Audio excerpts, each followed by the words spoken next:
She was buried in 1974, but her death certificate was signed in 1976. They say memory fades with time, but some memories don't. Some stay sharp, like cold metal under the skin. Lydia Crane didn't remember what she wore to her high school graduation. She couldn't tell you the name of her fourth-grade math teacher, but she remembered her grandmother's funeral because it was the first time she saw her father cry. 1974. Windy. April. Albany. She was 8. There were daffodils blooming awkwardly around the headstone, and the ground was so damp it swallowed her black shoes like the grave itself didn't want to let go. Lydia always believed you don't forget the day you bury someone you love, and yet, now, 50 years later, the state of New York was telling her she had it wrong. It started with paperwork. It always does. A routine probate check. Nothing dramatic. Just validating the death certificate for her grandmother Eleanor May Davenport so she could finalize the title transfer on the family's old cabin in Saratoga. Lydia, now in her late 50s, sat at her dining table in Queens, with legal folders spread across the table like a crime scene. She had never been close to her mother, but Eleanor, her grandmother, was warmth. She was cinnamon tea and Bach playing softly on a dusty record player. She was the only adult Lydia ever trusted without question. So when the clerk from the Department of Vital Records called to say that the death certificate had been issued in 1976, Lydia assumed it was a typo. "It says 1976 on the official ledger," the woman repeated on the phone, "signed by a Dr. Joseph Renner, filed March 19th, 1976. "That can't be right," Lydia replied, her voice flattening. "Well, ma'am, that's what's recorded in the state archive. If you need it expedited for legal purposes, I can—" "I was there. She was buried in 1974. There was a pause on the other end, a soft clack of keys. Then, almost gently, the clerk offered, "You may want to request a certified copy. Sometimes records get—" "Amended. Amended." Lydia's hand trembled slightly as she scribbled down the mailing request form. That night, she couldn't sleep. She pulled out her grandmother's Bible from the hallway box, the one with the embroidered sleeve Eleanor always kept beside her recliner. Slid between the pages of Psalms was the old funeral program. April 1974. A hymnal sheet, a nameplate, a clipped obituary from the Albany Times-Union. But facts on paper weren't matching facts on record. And somehow, the weight of that difference was heavier than grief. 3 days later, the official copy arrived. Lydia opened the envelope slowly. Her eyes caught the notary seal, the standard format, and there it was. Date of death, March 17th, 1976. Signed by attending physician, Dr. Joseph Renner. Her breath caught. She turned the paper over. Nothing. No mention of refiling. No correction stamps.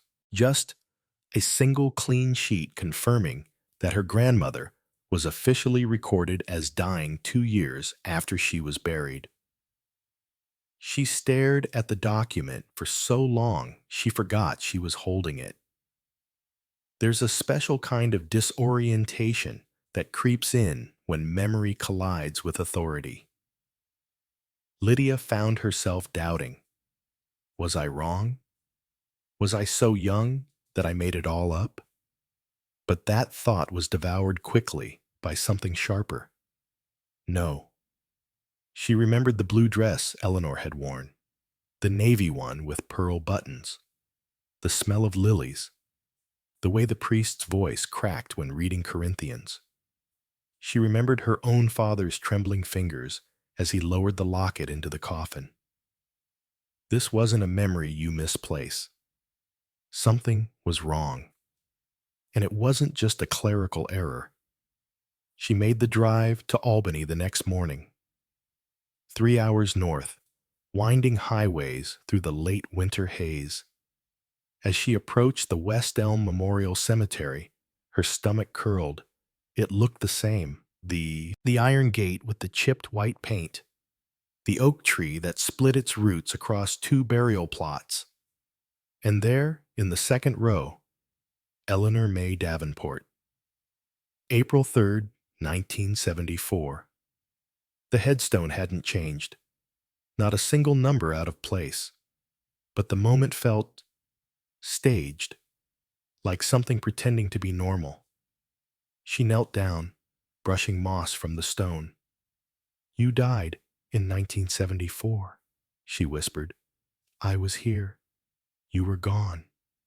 You were cold." But who signed the death certificate in 1976? And why would anyone file a new one? Lydia's hands curled into fists on her coat. She didn't believe in ghosts, but the cemetery air held a kind of pressure, as if something below the surface was trying to be heard.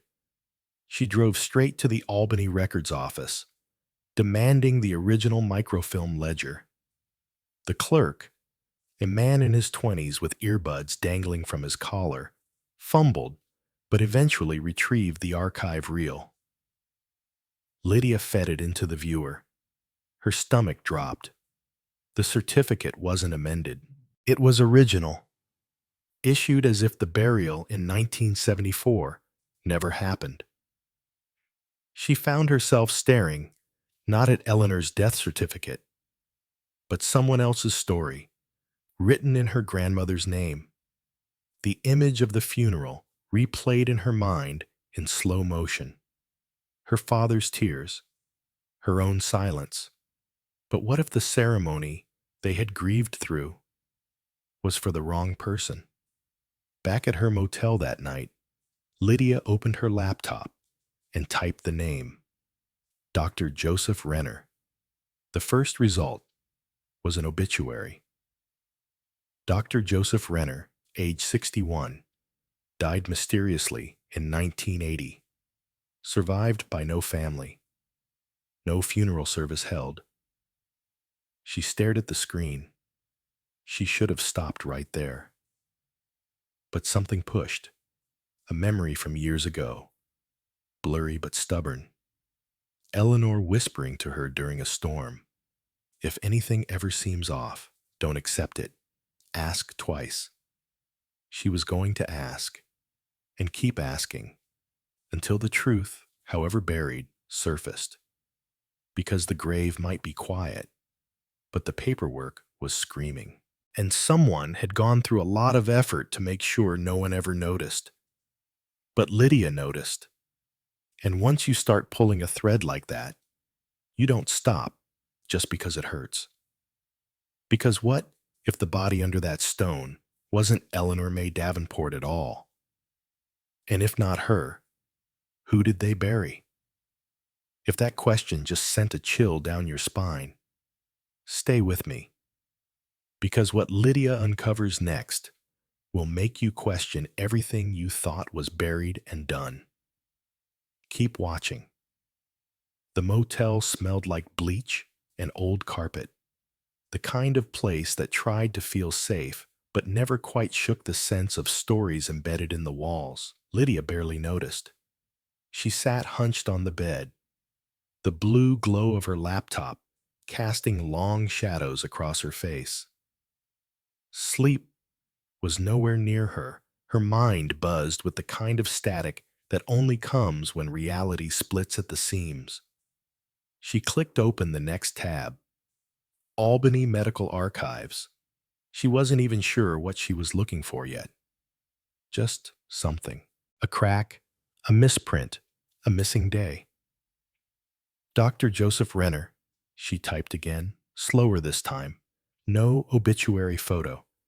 Just a scanned line in a digitized death notice. No next of kin. No known employment history past 1975. That was the year after her grandmother was supposedly buried, but not officially dead. Lydia leaned back, rubbing her eyes. Why would a physician sign a death certificate 2 years after the funeral? And more importantly, why would that version be the one stored in the state records instead of the original? Unless there never was an original. She closed the laptop with a dull click and reached for the manila folder she had brought with her, the one marked Property Transfer. Inside were copies of Eleanor's will, the deed to the cabin, a grainy photocopy of her birth certificate, and a receipt from West Elm Memorial for funeral services. Paid in full, April 5th, 1974. She turned it over, a handwritten note in her father's cursive. Ashes spread behind the cabin, per her wishes. That memory struck her like ice water. She remembered that trip. She remembered her father carrying the urn wrapped in his coat. The wind had been so sharp it stung her cheeks, but she hadn't remembered the exact year until now. It was all too much to fake. So then, if her grandmother had truly died in 1974, then why was a death officially processed in 1976? She needed another witness, and there was only one left. Her great-aunt Helen. She hadn't spoken to Helen in years, not since her father passed. But Helen was the youngest of Eleanor's 3 sisters, still living, barely, in a nursing home outside of Troy. Lydia found the number and dialed. She half expected a nurse to pick up, but it was Helen's voice, worn but familiar. "Lydia Crane," the old woman rasped. "You sound like your father." Lydia swallowed. "Aunt Helen, I need to ask you something about Grandma Eleanor. Do you remember the year she died?" A pause. "Of course I do. It was 74. I was there." "You're sure?" "Don't ask me stupid questions, girl. I stood right beside you in that ugly green dress." Lydia almost laughed. "Okay, thank you. That's what I thought. But I have a problem. There's a death certificate, official, issued in 1976, signed by a Dr. Renner." Silence. Then a shift in tone. "Renner?" "Yes. I haven't heard that name in 50 years. Helen's voice lowered. "You shouldn't be digging in that direction." "What do you mean?" "I mean," she exhaled slowly, "Dr. Renner wasn't a real doctor. He worked for the county, yes. But he was involved in something quiet. Your father warned me never to mention it." Lydia's stomach tightened. "What kind of something?" "I don't know. But listen to me, child. Eleanor was sick, yes.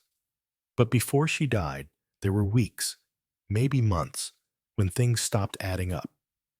I visited once, and there was a man in the house I'd never met. He said he was from the state, that they were transferring her for evaluation. But when I asked where, no one would answer." "You're saying Grandma wasn't at home when she died?" "I'm saying," Helen whispered, "we don't know where she died." That night, Lydia sat in her car outside the closed public library, hands gripping the steering wheel. The air was sharp with pre-spring chill, the kind that hadn't yet learned how to soften. She stared at the windshield and replayed Helen's voice. "We don't know where she died." She reached for her phone and typed a new query. "State mental facilities, Albany County, closed between 1970 and 1980. Only one matched. St. Amelia's Asylum, closed in 1978, shut down after a quiet scandal. Patients were transferred to undisclosed institutions. Staff were either reassigned or let go." She clicked a local article, from 1979. A faded headline, Renner named in state investigation, found dead weeks later. There was no picture, just a single, half-buried quote from a former orderly. He signed a lot of things. Whether they were true or not, no one dared to ask. Lydia scrolled back up to the top. Her heart beat slower, deeper. Was Eleanor sent there? Did she die there? And was Renner the man who erased the rest? She didn't know yet, but she knew where she needed to go next. St. Amelia's still stood, locked and rotting at the edge of the northern woods, condemned, boarded, forgotten, until now. And Lydia, who once believed the grave held the final word, was about to learn that sometimes the dead speak louder through paper than they ever could through stone. Because if her grandmother died in an asylum that no longer exists, signed off by a man who wasn't really a doctor, then the real question isn't when Eleanor died. It's who knew, and who made sure no one else ever would. Keep watching. The building still stands, but something inside it never left. The drive to St. Amelia's was supposed to take 25 minutes. Lydia made it in 18. Her GPS lost signal 10 miles out, the cell tower coverage vanishing like it knew better. As the road narrowed and trees thickened on either side, a strange quiet began to bloom inside the car. Not peaceful, not natural, the kind of quiet that sinks into your teeth. She didn't remember ever seeing St. Amelia's growing up, though she must have passed it a dozen times visiting relatives upstate. Now, she wondered if that was by design. How do you remember a place that doesn't want to be seen? The building appeared suddenly through the bare trees, a towering, crumbling structure of red stone and soot. Vines snaked up the broken facade like veins under pale skin. Windows, black and toothless. The front gate hung twisted on one hinge, as if something had forced its way in or out a long time ago. Lydia parked on the roadside gravel and stepped out. Cold bit into her coat. But it wasn't just the temperature. There was something else, something older. The wind here didn't whistle. It listened. She walked to the front steps, boots crunching on gravel and debris. A faded metal placard read, St. Amelia's Hospital for the Infirmed and Destitute, Est, 1902. Someone had scratched over the word infirmed and etched in forgotten. The main doors were sealed with rusted chains and a warped 2x4 nailed across the frame. She circled left. Vines clung to the brick like skin to bone. Her fingers brushed them aside until she found a rotted service entrance, half concealed under a fallen drainpipe. A narrow door, warped wood. It gave way with a creak that sounded like protest. Inside, the darkness was thick. She clicked on her flashlight. The beam cut through the dust, revealing hallways strangled by collapse. Tiles buckled, doors missing, wheelchairs upended like dying beetles. She moved slowly, heart hammering in her chest. Every step felt like trespass. On a wall near the admissions desk, a corkboard still clung to its last few papers. Faded, water-stained, but intact. One form caught her eye. Transfer request, E. Davenport. Her breath caught. The date was smudged, but the signature was clear. J. Renner. The patient name had been scribbled over in pen, but the original typewritten name beneath the ink still bled through faintly. Eleanor M. Davenport. There it was. In a building the state claimed had no surviving patient records. And yet, here it was, pinholed and nearly lost to mildew. Lydia reached into her coat and pulled out her phone. No signal. She snapped a picture anyway. Down the hallway, a door slammed. She froze. The air shifted, colder, probably wind, or animals, or old buildings groaning under time. But the fear was real. She followed the corridor, passing doors labeled evaluation, records, rehabilitation.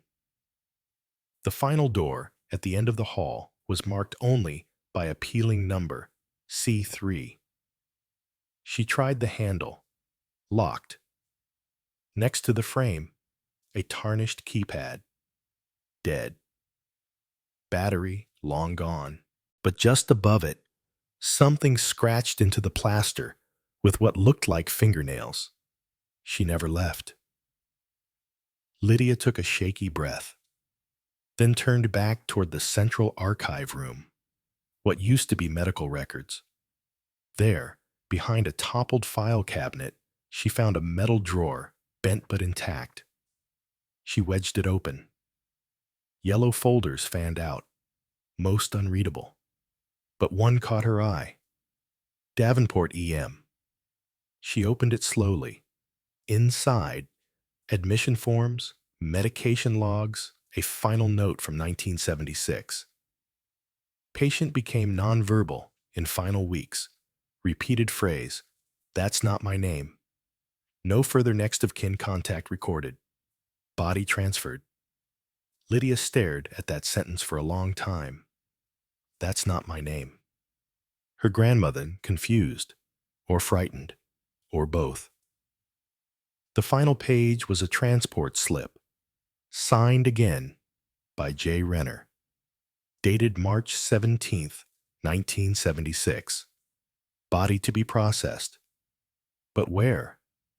No burial site listed. No cremation request.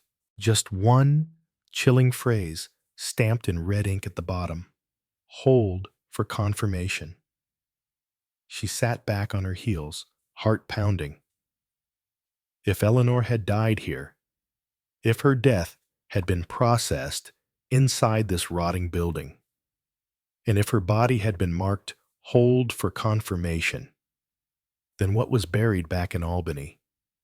And if Renner had signed her off without family consent, who approved the burial? Her father? Unlikely. He never mentioned a recertification. He mourned like a man who believed. But someone had rewritten the timeline. Someone had chosen to erase the truth. And someone buried a lie. Lydia gathered the folder, carefully placing it in her bag. As she stood, the flashlight flickered. Then died. She froze. Total darkness. She fumbled for her phone's flashlight, turned it on. The beam landed on a wheelchair in the corner of the room. It was facing the wall when she entered. Now, it was turned toward her. She didn't scream. She couldn't. Her throat locked. She backed away slowly. Whatever happened here wasn't done with her yet, but she wasn't done either. Because behind one of these walls, beneath one of these floorboards, was a truth so painful, someone tried to bury it under official seals and locked asylum doors. But paper rots slower than flesh, and she had proof. Now, she just needed someone else to believe her, and for that, she'd have to go to the one place she feared most. Her father's old law office, because if someone forged Eleanor's legal death, there might be a second will, a second signature, or worse, a second family. What Lydia finds next will not only shake the foundation of her past, it will call into question the very blood in her veins. Keep watching. The key was heavier than Lydia remembered. Worn brass, smooth from decades of use. Her father had always carried it on a separate ring from the house keys, tucked into the inner pocket of his coat like something sacred. Now, it sat in her palm, the last thing she had pulled from the small safe behind his dresser drawer. The envelope it came in had been labeled, in her father's even hand, "Office, for legal purposes only." It was dusk when she pulled into the empty parking lot of Crane and Associates, the family firm that had quietly operated for 42 years above a florist shop in downtown Albany. The building was shut, the last tenant having moved out 6 months after her father died. The landlord never bothered to rent it again. She slipped inside through the back stairwell. The carpet smelled of stale perfume and mildew. The overhead lights flickered once, then died completely. Her flashlight cut through the dark like a scalpel. The office door opened with a groan that felt familiar. Everything inside was still. Papers yellowed in their trays. His old chair, cracked leather. Family photos turned away from the windows like they didn't want to see what time had done. She stepped behind the desk, touched the blotter where his hand used to rest. For a moment, the scent of his aftershave returned, uninvited, bay rum and old coffee. Then she got to work. The file cabinets were still labeled in his handwriting. Clients, F. Estate transfers, wills, sealed. That last one, sealed, had a keyhole. Her hand shook slightly as she slipped the brass key in. It turned with a click. Inside, neat rows of folders, each with a red sticker and a stamped label. Final, executed. She scanned quickly, heart pounding. Davenport, Eleanor M. Filed 1976. She pulled it out. The folder was thick. Inside, 2 wills. One, dated March 1974, was short, simple. Her father listed as the sole executor. All assets, land, savings, personal items, to be split between him and Lydia's mother. That was the will they had always known. But beneath it, a second will, dated April 4th, 1976, 2 years after Eleanor's funeral. Lydia's breath caught in her chest. This will was far more detailed. It listed new beneficiaries, a trust, a revised medical clause. But what shook her most was the final page, a signature, Eleanor M. Davenport, witnessed by J. Renner, M.D., and someone named Sarah Helmrich. She sat down hard in the chair. How could her grandmother sign a legal document after she died? Unless she hadn't. Not when they thought. Her mind spun. The hospice stories. The ashes behind the cabin. The green dress at the funeral. Was all of it staged? But for what? And why would her father, of all people, keep this? The sound of a car outside broke the silence. Headlights briefly swept across the window, then faded. Lydia stood, heart racing, and moved toward the filing cabinet again. She searched for any documentation, any letter, memo, anything that explained why 2 wills existed. In the back of the drawer, tucked between the folders, she found a small white envelope.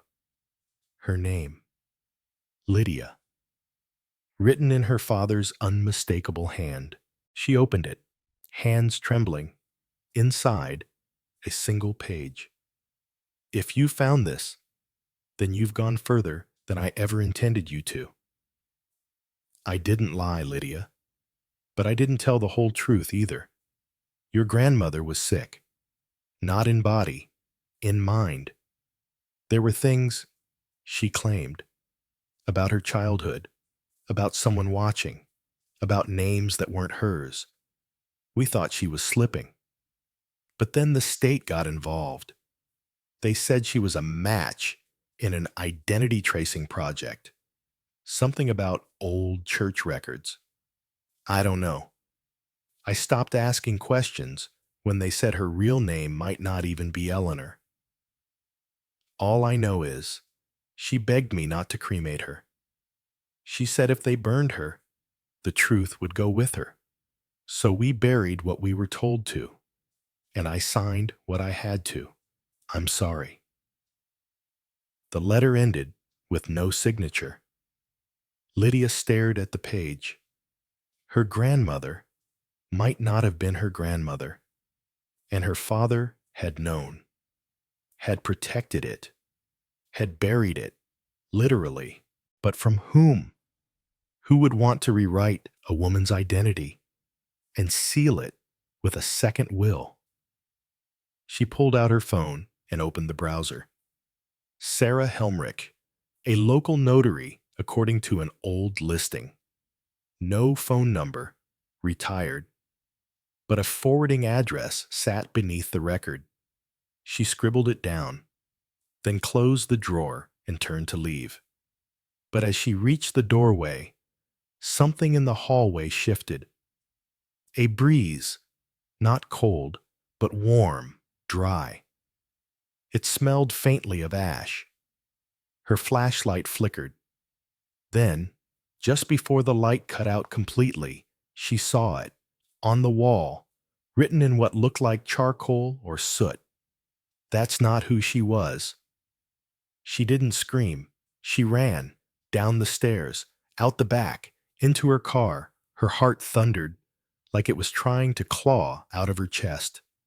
She drove without thinking, passing traffic lights she didn't remember. Her pulse louder than the engine. Her thoughts louder still. She had uncovered more than a lie. She had stumbled into someone else's life. And someone, dead or alive, didn't want her finding the rest. But it was too late. She had the will, the letter, and a name. The woman in the grave might not be Eleanor M. Davenport, but whoever she was, she had left a trail. And Lydia was no longer afraid to follow it. Because the only thing scarier than finding out your family lied is realizing they were protecting you from something much worse. The house sat at the edge of the woods, half eaten by ivy.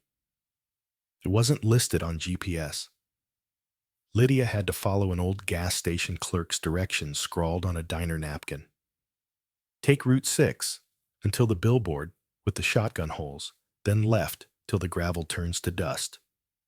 It looked like it had been abandoned for years, but a small ceramic wind chime still danced in the breeze near the porch. A woman's slipper sat by the door, new, clean. Someone still lived here. Lydia climbed the creaking steps and knocked gently. Silence. She knocked again. Then she heard it, soft movement inside, like paper shifting across old wood. The door opened 2 inches. A single gray eye peered through the crack. "You're not a state worker," the woman said. Her voice was dry but steady. "No," Lydia replied. "My name is Lydia Davenport. You witnessed a will. In 1976, Eleanor Davenport." The door didn't move. Then, slowly, it opened wider. Sarah Helmrich was smaller than Lydia expected. Thinner too, like a strong wind could fold her. But her gaze was sharp. Her lips pressed into a tight, unreadable line. "I haven't spoken that name aloud in 40 years, she said, stepping aside. "You'd better come in." The living room was a time capsule. Plastic still clung to the armrests. A cuckoo clock frozen at 11:17. The air smelled like mint tea and mothballs. Sarah moved slowly, her steps deliberate. Lydia followed, clutching her satchel like armor. They sat opposite each other. The silence between them weighted like wet wool. "You said you witnessed a will," Lydia began. "With Dr. Renner?" Sarah nodded once. "He brought me the documents. Said it was a last-minute revision. Said the patient was lucid but private. I didn't ask questions." "Did you see her sign it?" Sarah looked up. Something flickered in her expression. Fear or shame. "I saw a woman sign it. But you weren't sure it was Eleanor?" "I didn't know her," Sarah whispered. "They called her by another name that day. I thought it was strange, but Renner vouched for it." Lydia leaned forward. "What name?" Sarah hesitated.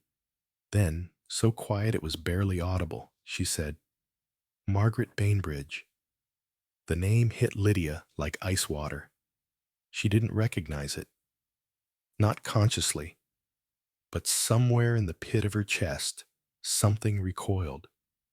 Sarah continued, "After that day, I tried to ask about her, but the hospital closed the next month. The staff vanished. Renner left town." "You didn't report it? To who?" Sarah's voice cracked. "They would have said I was confused, that it was paperwork, that names change, that women forget things, that we forget." She stared out the window for a long moment. "I remember her face, though," she said, "clear as the day I met her. She had a mark here." Sarah touched the underside of her jaw. A small scar. She rubbed it when she got nervous.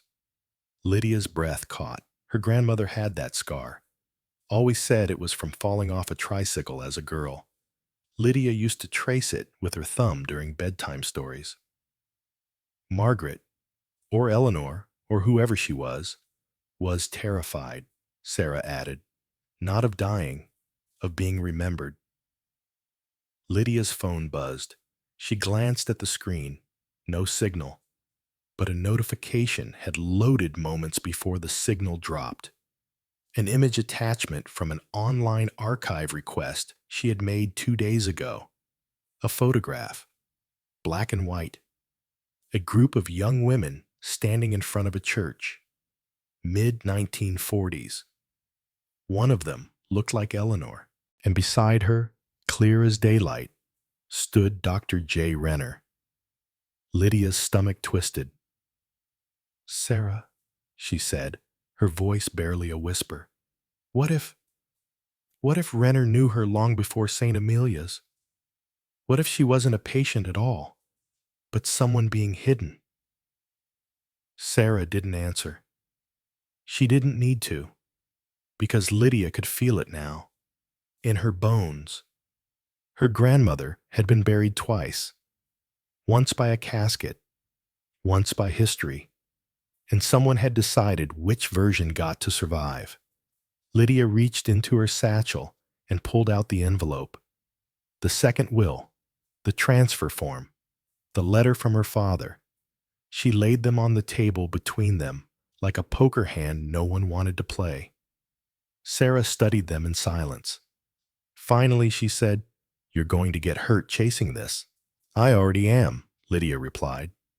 Sarah looked up. For the first time, her expression softened. Then she reached into the drawer beside her chair and pulled out a single Polaroid, faded, slightly yellowed. It was of a hospital room. 2 women sat side by side. One of them was Eleanor. The other was a woman Lydia had never seen before, but they looked almost identical. Sisters? Twins? Or something else? "She called her Mirabelle," Sarah said quietly. "Said she had to pretend to be her. said it was the only way to protect them both. Lydia felt her pulse skip. Who was Mirabelle? And what had her grandmother done to become someone else? There was only one place left to look, back where the lies began. The church in the photo, St. Benedict's Orphanage, closed since 1951, demolished in '83, but Lydia knew better. Not everything gets torn down. Some things just get buried, and tomorrow she'd be there, digging, because it was no longer about who her grandmother had been. It was about what she was running from, and who else might still be running. St. Benedict's didn't appear on modern maps. It hadn't for years. You could still find it if you knew what to look for. Half a foundation, choked by vine. A broken gate. The skeletal remains of a playground swallowed by trees. Lydia stood there at sunrise, her boots sinking slightly into damp moss where the chapel once stood. The air was sharp, metallic. A silence hung heavy, like it knew it was being watched. She held the Polaroid in one hand. The woman who might have been Eleanor, or Mirabelle, or neither. Sarah's voice still echoed in her head. She had to pretend to be her. The church had been flattened decades ago, but the land hadn't been repurposed. Too many rumors, too many complaints from contractors, stories of nausea, of tools going missing, of sudden structural collapse. Locals said it was cursed. Lydia called it protected. She followed the edge of the old brickwork, tracing the basement floor plan from photos she'd dug up in municipal archives. There, beneath a caved-in section of stone, she found it. A half-collapsed stairwell leading underground. The air grew colder as she descended. Not just temperature, something else. Something ancient. Something wrong. The flashlight's beam caught a series of words scrawled on the concrete wall, nearly lost to time. They took her name so she wouldn't remember. The letters weren't just written. They were carved, each stroke desperate and deep. Lydia felt her throat tighten. The basement stretched out like a hollowed rib cage, damp, stale. Every sound echoed twice. She moved carefully, scanning. And then she saw it. An old storage room, door off its hinges. Inside, iron beds, rusted cabinets, a child's rosary, broken in half. But what held her in place was a file cabinet still intact. She opened it. Inside, records, dozens of them, all hand-labeled in thick red ink. Project Mirabelle, Phase 2. Lydia's blood ran cold. Each folder listed a birth name. Then an adopted identity, placement locations, psychological notes. Many bore stamps that read, non-retrievable. She found one marked B1 and 17, Margaret Bainbridge, Eleanor Davenport. And then, Mirabelle Bainbridge, status terminated. Her breath caught. Mirabelle had been real. Eleanor was the identity given to Margaret after Mirabelle died, or was killed, or erased. She wasn't just uncovering family history. She was standing inside the bones of a government erasure program. The walls around her suddenly felt closer. She flipped to the back of the folder. A photograph. 2 girls, identical. A note scribbled in blue ink. Only one to be placed. Personality, fragmentation risk. Memory procedure, incomplete. Lydia backed away. Her grandmother didn't just lie. She didn't even know she was lying. She had been turned into someone else. Deliberately. The fake funeral. The second will. Her father's silence. They weren't protecting her from shame. They were protecting her from a machine. Lydia pulled out her phone, snapped photos of everything. But her hands trembled too hard to be steady. A sound behind her. She spun. Footsteps. Slow. Heavy. Not echoes. Not animals. Someone was here. She turned off the flashlight and held her breath. A shadow passed just beyond the hallway. Tall. Silent. She ducked behind a shelf and didn't breathe. The figure stopped in front of the open filing cabinet. Then, slowly, reached in, pulled one folder, then another, then lit a match. Lydia lunged. "No!" The light flared, then snuffed instantly. Papers began to curl black. She grabbed what she could, slapped at the embers, coughing through the smoke. But the shadow was gone. She stumbled out of the basement, folders clutched tight to her chest, soot on her arms, ash in her hair. Outside, morning had broken. The breeze was fresh, careless. She sat by the broken swing set and wept, not because she had found the truth, but because it had always been there, waiting for someone to look long enough. Her phone buzzed, signal restored. She opened her email and attached the files to 3 separate addresses. 1, herself. 2, a journalist. 3, a cold case investigator she'd found on a podcast 2 weeks ago. Then she hit send. Lydia didn't care who believed her anymore. She had evidence. She had names. And she had something no one else had dared to ask for. The right question. Not, who was Eleanor Davenport, but who needed her to forget, and how many more like her had been erased. She stood up, shoulders aching, voice raw. Behind her, the wind chimes at the chapel ruins stirred faintly, though there was no breeze. Somewhere, in the ground beneath her, lay the woman who had once been Margaret, or Mirabelle, or both. Now, at last, she would not be forgotten. And Lydia? She wasn't just a granddaughter anymore. She was a witness. And witnesses remember. And if this story stirred something in you, if you've ever looked at an old photograph and felt a name tug at your memory, don't scroll past this one, because the past doesn't stay buried. It waits, quiet, patient, until someone like Lydia comes along and decides to listen. So share this with someone who believes in asking harder questions. Leave a comment if you have ever found a document or record that didn't match the truth you were told. And subscribe, because the next story, it might just rewrite everything you thought you knew. We don't forget here. We remember together.